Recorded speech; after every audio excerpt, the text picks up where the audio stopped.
I find it so funny. I'm over here organizing things, and I'm not an organizer. And I was trying to get a recording in while the sun is shining. Because I'm at work, and I haven't recorded in a long time, and I just feel really strongly about this one. So, I guess I shall begin. I wrote this morning. Ha! People. It's a big step for me. May I ask you a question? How do you know which road to take? I mean, I'm all about that right and that wrong. All the ins and outs, all about time. It seems that time is a race I think I may never win. My mind seems to take a lot in. It seems well, it seems that I allow others to help me decide my fate. It's because at times I get so weighed down with so many choices at my door. I'm not really sure anymore. See, I decided to finally set myself free. Free from the past of that old damn tired game. I want to feel the sun on my face. The sun on my face as my hair turns gray. I want to be loved. I want a partner to experience this life with me. I feel as if I have been alone for a very long time. Now, don't get me wrong. I love my solitude of days. I am content to just whittle away and to also become unseen. But I think that something deep inside of me aches to share a certain kind of bliss, a kiss, a moment in time, to surrender myself to a love that's all mine. I had a love story of growing up, the kind that fizzled out as the sickness took over my body and mind. When I couldn't cope with everyday life, I was left alone to forge this life on my own, and I did. I did become stronger. I became stronger than I ever thought to be. Also, no, I became bitter and remorseful. I locked myself away from the world so no one could hurt me like he did, break me until I had felt I had nothing left to give. Sometimes I play the scenes in my head and I wonder what happened to you. Then I think, maybe it was supposed to happen this way. Maybe, just maybe. It was preparing me to find the stillness inside. I will tell you, I still have days where I scream and I cry for a love that will never be again. I think when you share so many years, so much time with another, it's hard to close that door. Your mind, it starts to block out the pain, so you tend to forget the hurt and all the regret. But people, that healing process comes, which I think is one of the hardest things to do. My goddess, I know I have spent so much time on my knees praying and saying, please take this love from me. Help me stop feeling so much. Stop this hurt. Let me be numb. Over time, it began to happen.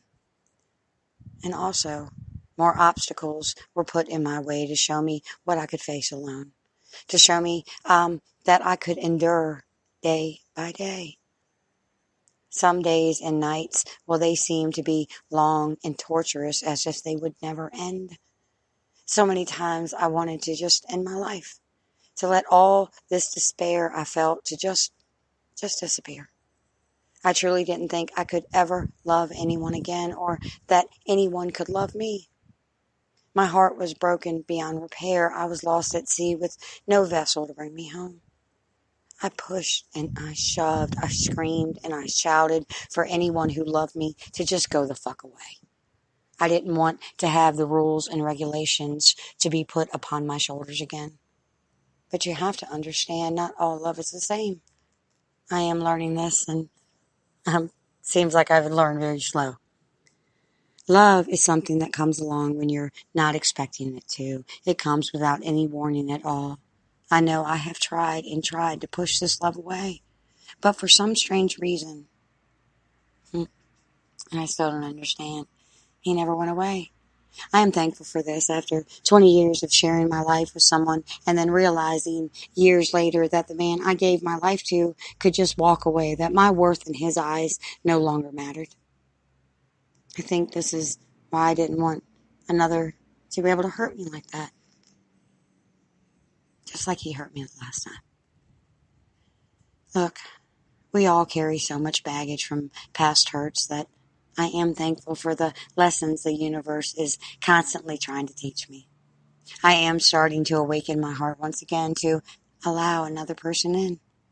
I hurt every day, so many times a day. It's a wonder how I can even push through the day with so much grief.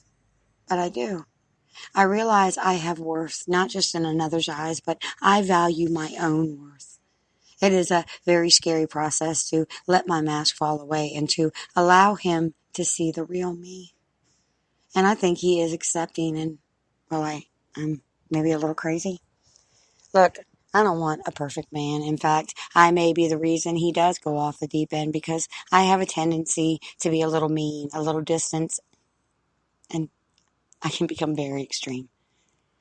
In this game of life, we seem to become defined by struggles that we face alone.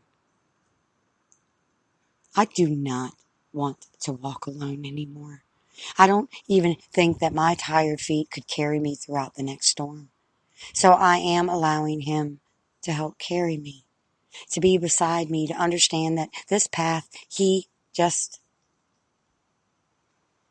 may regret on walking this path. But I have been honest with him, so if he decides that this road is not worth his time, I think and believe that my heart will be able to take the blow. What I mean is my heart still lays in pieces, shattered, and may not ever heal. So I say, fuck it.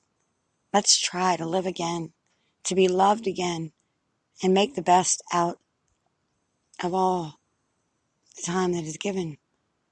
It's, people, it's all of our mistakes are